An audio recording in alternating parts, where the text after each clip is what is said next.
kaya matagal mag-charge ang telepono mo at laging nakasaksak. Ayaw ito malaman ng mga technician dahil gusto nilang bumili ka ng bagong baterya.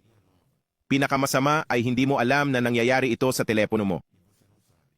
Kaya't manatili hanggang sa dulo para hindi maloko. Ang unang tip ay ito. Kapag magcha-charge ka, dapat tanggalin ang case. Kung icha-charge mo na may case, mali ito at delikado. Pag nagcha-charge, nag-iinit ang phone at lalo nitong pinalalakas ang init. Kaya matagal mag-charge at madaling malobat ang phone mo. Kung nangyayari ito sa'yo, aalalayan kita sa pagresolusyon nito. Simulan mo sa pagbukas ng App Store. I-type mo Calibrate Battery Life. I-press ang app na ito. I-click ang Install, hintayin na may install. Pagkatapos, buksan ang app. Makikita mo ang screen na ito na puno ng mga parisukat. Ang app na ito ay susuri sa mga error ng iyong baterya at aayusin ito. Pindutin ang Start at magsasagawa ito ng pagsusuri at pag-aayos. Pagkatapos, pindutin ang OK.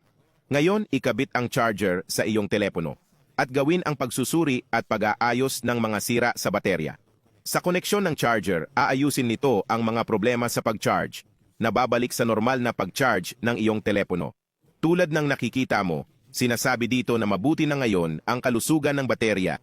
Sa ganitong paraan, hindi na init ang iyong telepono at tatagal ang kanyang charge ng mas matagal. Pagkatapos kong gawin ito, tumagal sa isang araw ang baterya ng aking telepono.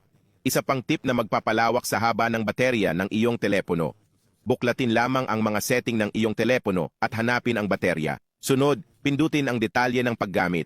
Dito, makikita mo ang mga app na pinakamalaki ang konsumo ng baterya ng iyong telepono. Maaring magpad sa app at i-uninstall agad kung hindi ito ginagamit. O kung ayaw mo i-uninstall, pindutin ang force stop.